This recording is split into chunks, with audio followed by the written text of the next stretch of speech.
Hello guys! So, it's time again for a Yu-Gi-Oh video because I have been away for too long and I would like to show you my next new Nekroz deck.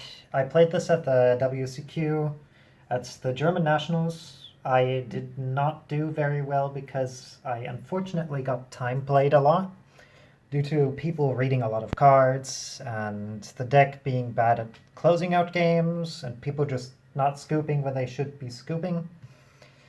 This deck is way better for a non-time play situation, but all in all, it has been outperforming my expectations a lot. I would have taken Drytron, but I chose to play this deck, which is Adventure Nekroz Dogmatika.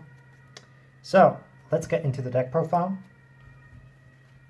So, first of all, 2 Unicorn, 2 Brio, 1 Klaus. Not any more Nekroz monsters. This is almost like generic engine.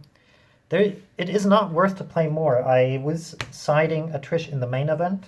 This is a profile for the side event that I played in, which I also sadly failed in due to unfortunate circumstances, which were out of my control. And out of the deck's control, like, what can you do against your opponent being a literal anime protagonist?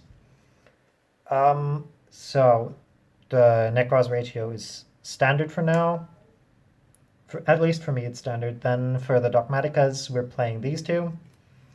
She outs Psychic and Punisher, so she became even more relevant.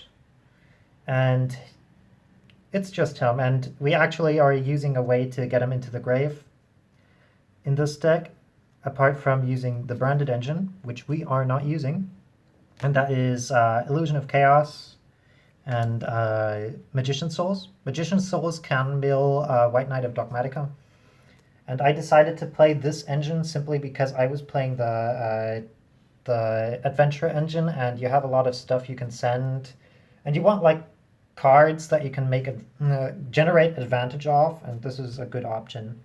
In hindsight, I should have played probably 2 of the Magician's Souls, but I only had 1 at my disposal because I was borrowing my second one to a friend, which was playing Libromancer.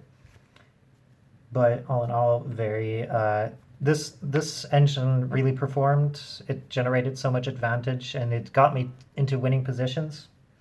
All the time losses that I had were in winning positions, and I would have killed him next turn if the time on the round was not called, which is very sad. Triple Ecclesia. This is standard.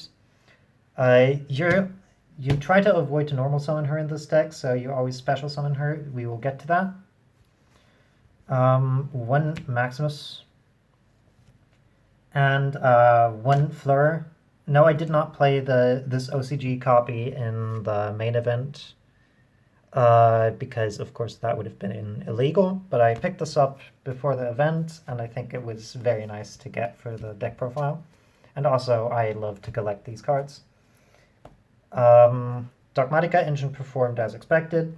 Then the engine that is as stupid as I thought it would be, the Adventure engine. I borrowed this from a friend, and I only had 2 of these in the main event. And then in the side event, I pulled this and an Albaz out of my pack, so at least I got something out of it.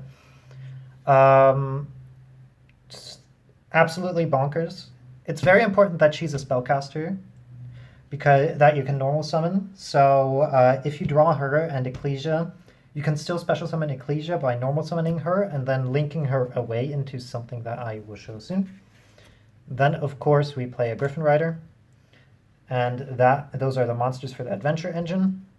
The Griffin Rider was so strong because it protected Unicorn, it protected the White Knight, and it was a grind engine. And this dealt with Flunder like it was incredible versus Flunder. I had a match versus Flunder. I lost it in time because the guy was stalling. Unfortunate, but what can you do? An Aerial. This is pretty solid. It won me 2 of my matches. Gamma and Driver for the Ongli hand trap in the main deck. Then for our spell cards, triple Rites of Aramesir. As said, this card is broken.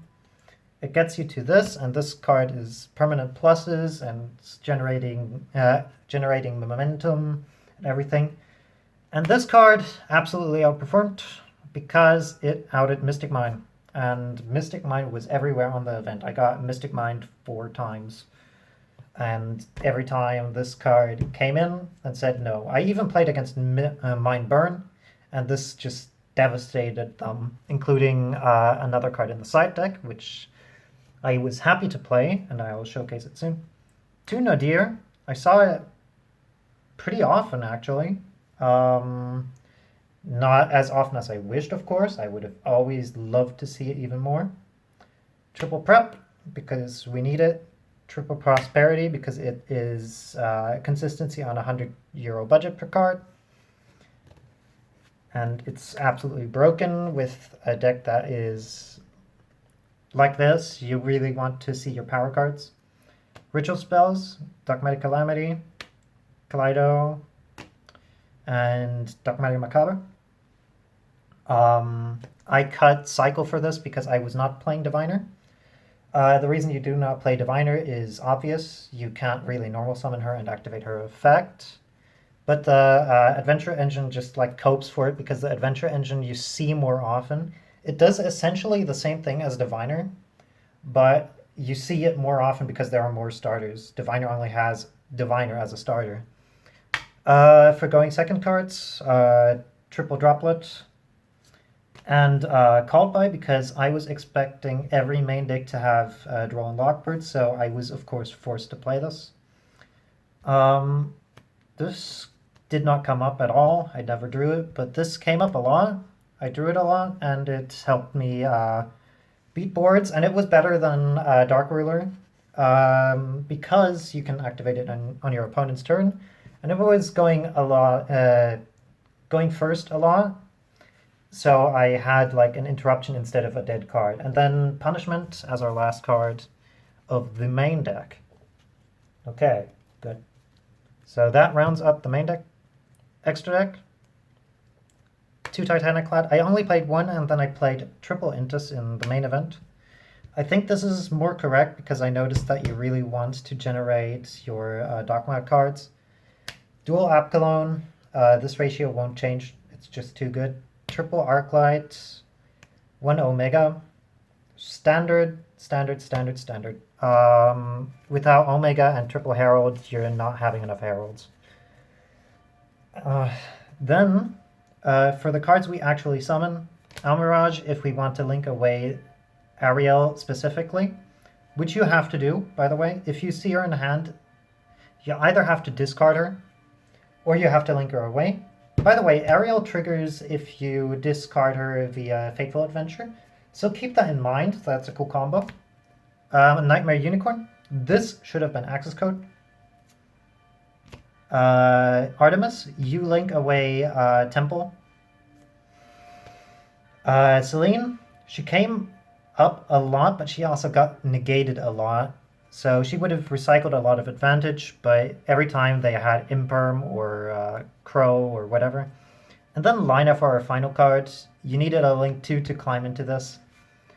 And this deck could technically link spam quite a lot. Then for our side deck,